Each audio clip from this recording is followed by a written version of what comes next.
Morning बच्चों। कल हम लोग ने संसाधन के वर्गीकरण के बारे में जानकारी लिया। आज हम संसाधन नियोजन के बारे में पढ़ेंगे। अगला टॉपिक है आपके लेसन का संसाधन नियोजन।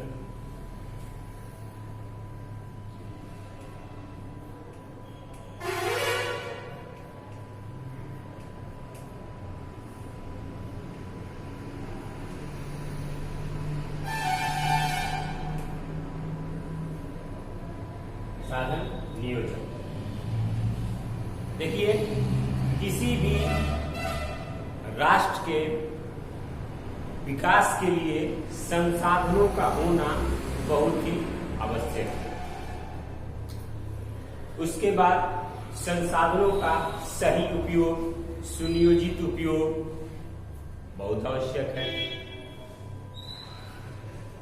हमारे देश में बहुत ऐसे प्रदेश हैं जहां संसाधनों की बहुत ही कमी है। कुछ ऐसे प्रदेश है जहां संसाधनों की बहुत अधिकता है। कुछ ऐसे प्रदेश है जहां संसाधनों में कोई एक संसाधन है, कहीं कहीं बिल्कुल नहीं है। जैसे झारखंड देख ले, छत्तीसगढ़ में देख ले तो यहाँ पर कोयला, लोहा प्रचुर मात्रा में पाया जाता है। बिहार में चूना पत्थर, बक्साइट ये प्रचुर मात्रा में पाया जाता है, जबकि और सारे संसाधन नहीं है। इसी तरह और भी बहुत सारे, राजस्थान है वहाँ सौर ऊर्जा, पवन ऊर्जा की बहुत अधिकता है। अरुणाचल प्रदेश देख ले, वहाँ पे हमारे जल विद्युत के लिए संसाधन बहुत है, लेकिन किसी कारण हम उसका विकास नहीं कर पाए। किसी मशीनों के द्वारा, किसी आविष्कार के द्वारा हम उसका उचित उपयोग नहीं कर पाए। लेकिन हमारे यहाँ संसाधनों का जो दोहन होता है, संसाधनों का जो उचित उपयोग नहीं होता है, उससे संसाधनों पर संकट गहरा होता चला जा रहा है।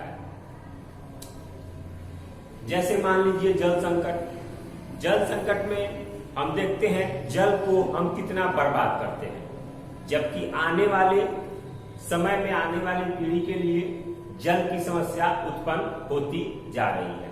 आज हम बोतलों में पानी पी रहे हैं, खरीद के पानी पी रहे हैं। इतना हमारे यहाँ जल होने के बावजूद भी पानी खरीद के पी रहे हैं। इससे ये पता चलता है कि जल की जो समस्या है वो धीरे धीरे उत्पन्न होती चली जा रही है। उसके बाद भी बहुत सारे ऐसे संसाधन है, जैसे कोयला। अत्यधिक कोयला का उपयोग करने से, अत्यधिक कोयला का खनन करने से उसकी भी कमी होती जा रही है। जबकि हम लोग जानते हैं कि कोयला लाखों करोड़ वर्ष में निर्माण किए जाते हैं, तो ये हमारे लिए आने वाले समय के लिए अच्छा नहीं है। उसके लिए संसाधन नियोजन बहुत ही आवश्यक है। क्यों? क्योंकि संसाधन नियोजन का अर्थ है संसाधनों का सही उपयोग, सुनियोजित उपयोग। सुनियोजित उपयोग। भारत में संसाधनों की किसी प्रदेश में अधिकता है, किसी प्रदेश में कम है। प्रकृति द्वारा यहाँ पे सारे संसाधन दिए गए हैं, कुछ संसाधनों को छोड़कर, लेकिन हम उसका सही उपयोग नहीं कर पाते। और हम जानते हैं, पिछले पढ़ चुके हैं कि जिस प्रदेश में, जिस देश में संसाधनों की अधिकता होती है, वो उस देश उतना ही विकसित होता है। तो संसाधन नियोजन का अर्थ है संसाधनों का सही उपयोग। लिखते हैं इसको।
असल में संसाधन नियोजन का अर्थ है संसाधनों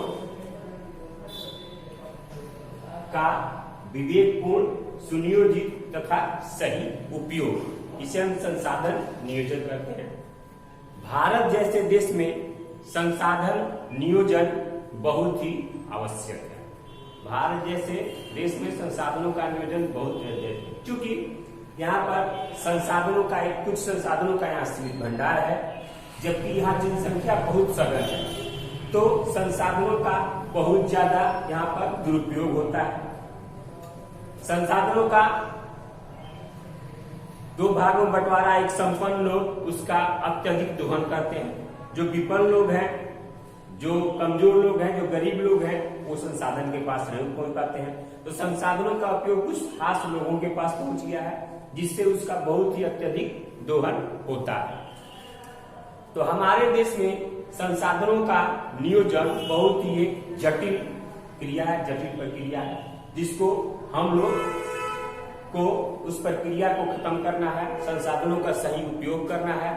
जितना संसाधन, जैसे मान लीजिए हमको जल जितना आवश्यकता हो उतना हम उपयोग करें, पानी को बचाएं, ये हमारे लिए बहुत ही संसाधनों के लिए आवश्यक है। अब भारत में संसाधनों नियोजन का किस भाग में बांटकर हम बंटवारा करेंगे, कैसे उसका नियोजन करेंगे। भारत में संसाधन नियोजन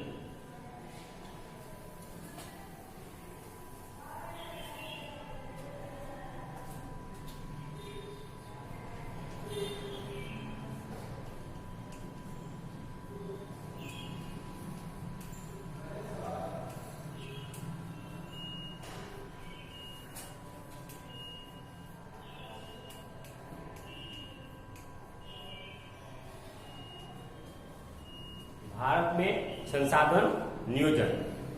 भारत में संसाधन नियोजन निम्न रूप में बांटकर किया जा सकता है। भारत में संसाधन नियोजन निम्न रूपों में बांटकर किया जा सकता है। जैसे पहला,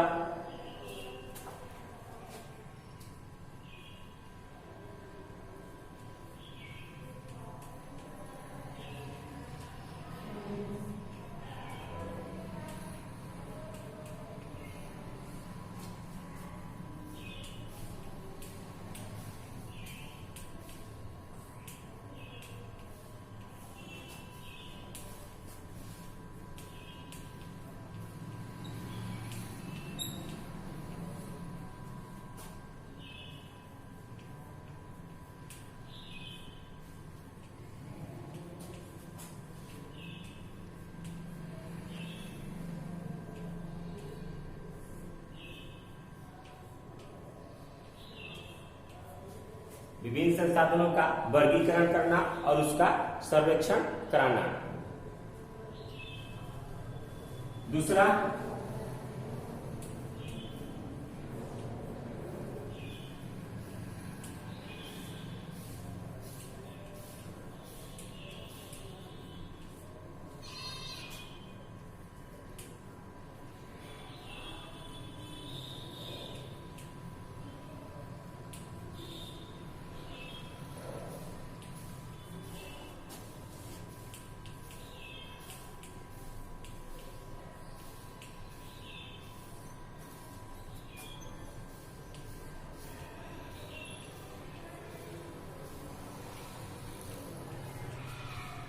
दूसरा है सर्वेक्षण के बाद उसके गुण का मानचित्र तैयार करना।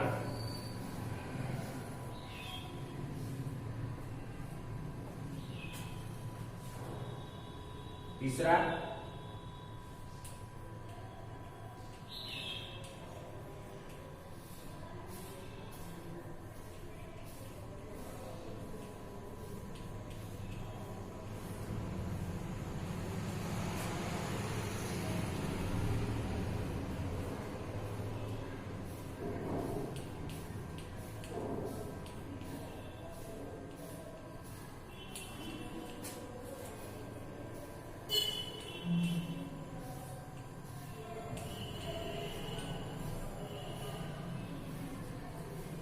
तीसरा है संसाधन के विकास के लिए कौशल का विकास करना। चौथा है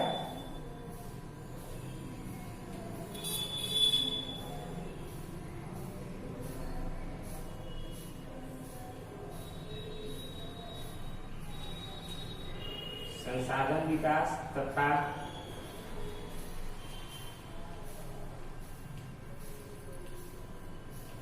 राष्ट्रीय विकास के बीच समन्वय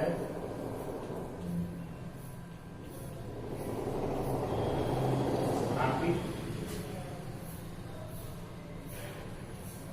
करना। आ गया समझ में।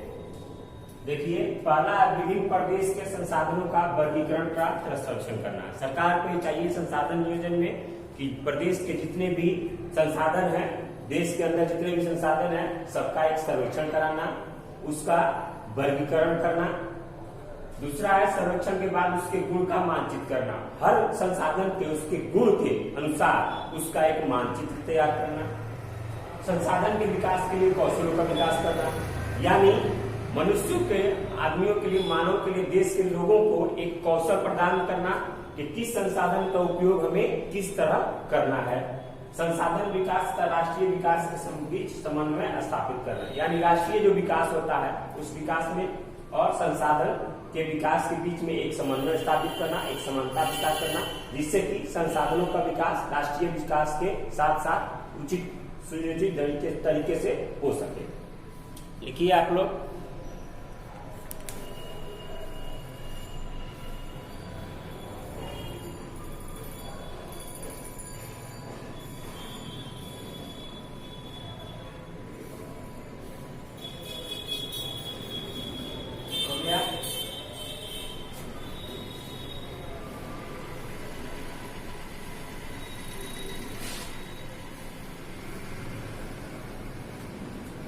अगला टॉपिक है संसाधनों का संरक्षण।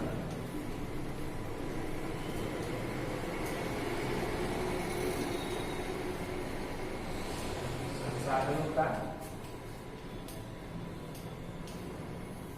संरक्षण। संसाधनों का संरक्षण आप लोग जानते हैं। संरक्षण क्या होता है? संरक्षण मतलब एक अपने अंडर में लेना, प्रदान करना, जिससे संसाधनों का सही उपयोग हो सके। संसाधनों का संरक्षण का अर्थ भी वही है, संसाधनों के सही, सुनियोजित और विवेकपूर्ण उपयोग से। देख लीजिए,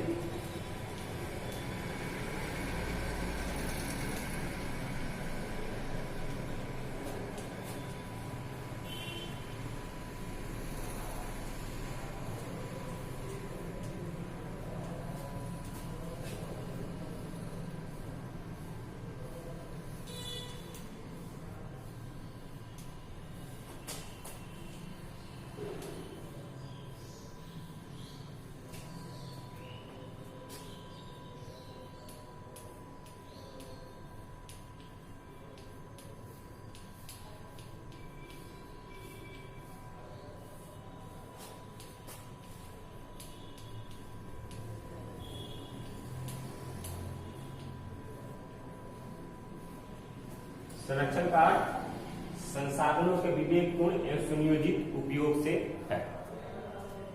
देखिए, गांधी जी ने कहा था संसाधनों के बारे में कि हमारे पास पेट भरने के लिए बहुत कुछ है, लेकिन पेट ही भरने के लिए नहीं है। क्योंकि हम उसका उपयोग करके पेट तो भर लेंगे, लेकिन वो समाप्त हो जाएगा, उसको हम भंडारित नहीं कर सकते, उसको रख नहीं सकते। आपने देखा होगा नर्मदा बचाओ अभियान मेधा पाटकर ने चलाया था। नर्मदा नदी जो है वो लगभग सूख गई थी, कचरा से जमा हुआ था, तो उसने मेधा पाटकर ने नर्मदा बचाओ अभियान चलाया था। इसमें नर्मदा का पानी है, साफ सुथरा पूरा पानी है।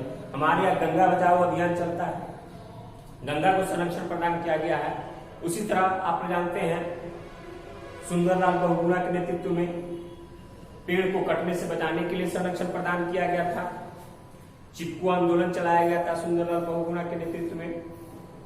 जो पेड़ को कटने से बचाने के लिए। उसी तरह हम लोग को टाइगर रिजर्व घोषित किया जाता है कि बाघों को मारना नहीं है, उन लोगों को संरक्षण प्रदान किया जाता है। उसी तरह हर चीज पर सरकार द्वारा एक संरक्षण प्रदान किया जाता है जिसका उसका सही उपयोग हो सके। भारत जैसे देश में संसाधनों का सही उपयोग होना बहुत जरूरी है। क्योंकि यहाँ जनसंख्या बहुत है और यहाँ पर संसाधनों की कमी है। जो भी संसाधन प्रकृति द्वारा हमको दिए गए हैं वो धीरे धीरे समाप्त होते चले जाएंगे। आने वाली पीढ़ी के लिए हमें वो संकट पैदा करेगा। इसलिए संसाधनों का सही उपयोग हमारे लिए बहुत ही जरूरी है। अब आप देखिए,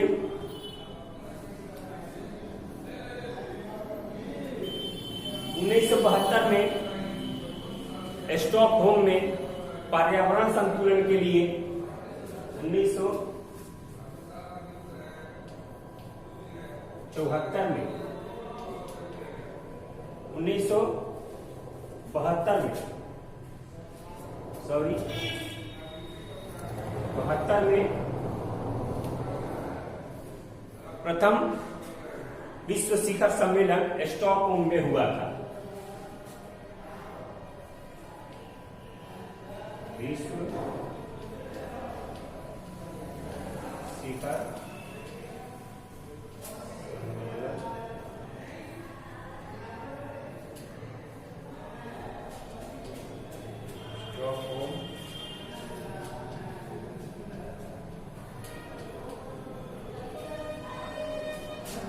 पर्यावरण संतुलन के लिए, पर्यावरण को बचाने के लिए 1972 में विश्व शिखर सम्मेलन स्टॉकहोम में हुआ था। उसमें पर्यावरण के संतुलन के लिए, पर्यावरण को बचाने के लिए उसमें सम्मेलन हुआ था बहुत सारे देशों को, जिसके लिए बहुत सारे संरक्षण प्रदान किया गया। बहुत सारे संसाधनों के बारे में वहां रूपरेखा तैयार की गई जिससे कि उस संसाधनों को पूरे विश्व में बचाया जाए, जिससे पर्यावरण असंतुलन हो रहा है उसको कम किया जाए। अगला आपको टॉपिक है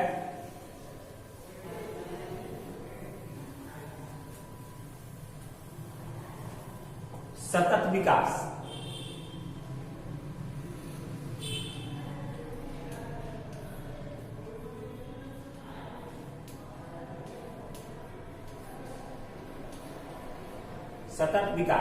सतत विकास का अर्थ है लगातार। सतत मतलब लगातार, जो विकास की प्रक्रिया लगातार चलती रहे। हमारे देश में जिस तरह संसाधनों का दोहन किया जा रहा है, जिस तरह संसाधनों की कमी होती जा रही है, आने वाली पीढ़ी के लिए संसाधनों की कमी हो जाएगी। संसाधनों के लिए उनके पास उपयोग करने के लिए कुछ नहीं बचेगा। तो इसलिए हमारे देश में सतत विकास की बहुत ही आवश्यकता है। सतत यानी उसका लगातार विकास चलता रहे। जैसे हम लोगों ने देखा, पहले हमारे यहाँ बिजली, विद्युत, कोयला से उत्पादन होता था। उसके बाद आज जल विद्युत उत्पादन हो रहा है। उसके बाद हमारे यहाँ सौर ऊर्जा उत्पादन हो रहा है, पवन ऊर्जा उत्पादन हो रहा है। उसका विकास लगातार चलता चला जा रहा है। ये हमारे लिए बहुत ही आवश्यक है। तो हमारे देश में सतत विकास की अवधारणा बहुत ही चलती रही। इसको लिख लीजिए।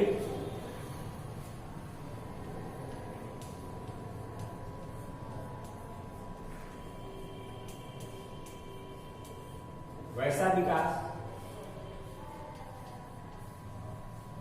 जो लगातार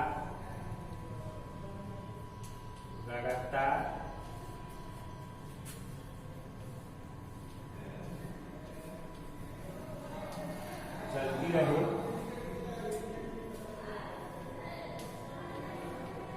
सतत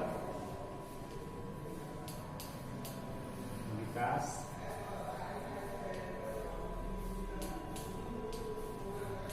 है। तो विकास, सतत विकास, वैसा विकास जो लगातार चलती रहे, एक के बाद एक विकास होता रहे, वो चलता रहे, उसे हम सतत विकास कहते हैं।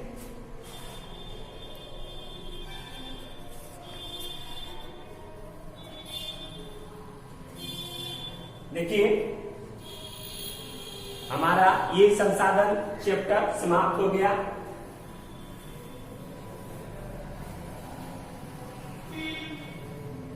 अब इसका प्रश्न उत्तर हम देखेंगे। आप लोग सभी लोग जब भी वीडियो देखें, वीडियो के पहले आप लोग किताब से उस चैप्टर को, उस टॉपिक को पढ़ लें। पहले से किताब साथ में लेकर बैठे कि जब भी कोई त्रुटि हो आप किताब में देख सकें। पहला क्वेश्चन है आपका ऑब्जेक्टिव का, किताब अपने सामने रखिएगा कि कोयला किस प्रकार का संसाधन है। कोयला किस प्रकार का संसाधन है? तो हम लोग जानते हैं कोयला अनवीकरणीय संसाधन है, यानी एक बार उसका उपयोग कर लेने के बाद वो लगभग समाप्त हो जाते हैं। तो कोयला हमारा अनवीकरणीय संसाधन है। तो पहला का आंसर होगा, पहला का आंसर होगा बी, यानी अनवीकरणीय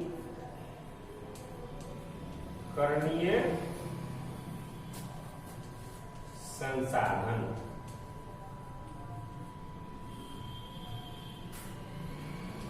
दूसरा क्वेश्चन है आप लोगों को, सौर ऊर्जा निम्नलिखित में से कौन सा संसाधन है? सौर ऊर्जा निम्नलिखित में से कौन सा संसाधन है? हम जानते हैं कि सौर ऊर्जा कभी समाप्त होने वाली ऊर्जा नहीं है और सौर ऊर्जा को हम फिर से दोबारा प्राप्त कर सकते हैं। कोयला को एक बार समाप्त हो जाने पर समाप्त हो जाता है, लेकिन हम सौर ऊर्जा को फिर से प्राप्त कर सकते हैं। तो यह है, इसका आंसर होगा बी, पुनः पूर्ति योग्य। इसका भी आंसर होगा बी, पुनः पूर्ति योग्य।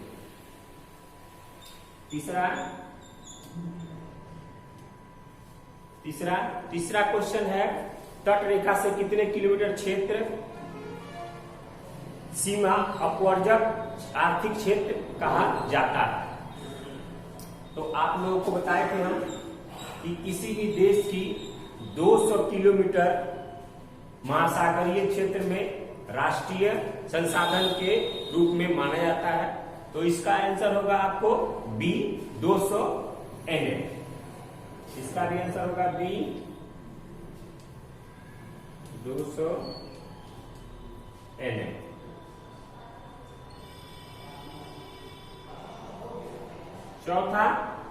चौथा क्वेश्चन है आप लोगों को, डाकुओं की अर्थव्यवस्था का संबंध है। डाकू जो है वो क्या करते हैं? सामानों को चुराते हैं, सामानों का दोहन करते हैं। तो इनका अर्थ है सामानों का दोहन से संसाधनों का। इसका आंसर होगा आप लोगों को बी,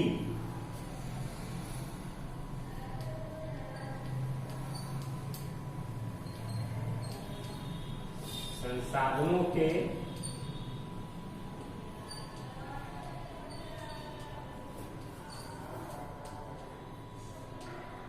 अनियोजित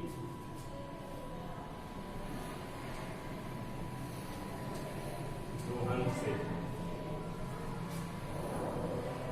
पांचवा क्वेश्चन है, समुद्र क्षेत्र में राजनीतिक सीमा के कितने किलोमीटर क्षेत्र तक राष्ट्रीय संपदा निहित है? बताए थे, इसका आंसर होगा आप लोगों को डी, 19.2 किलोमीटर।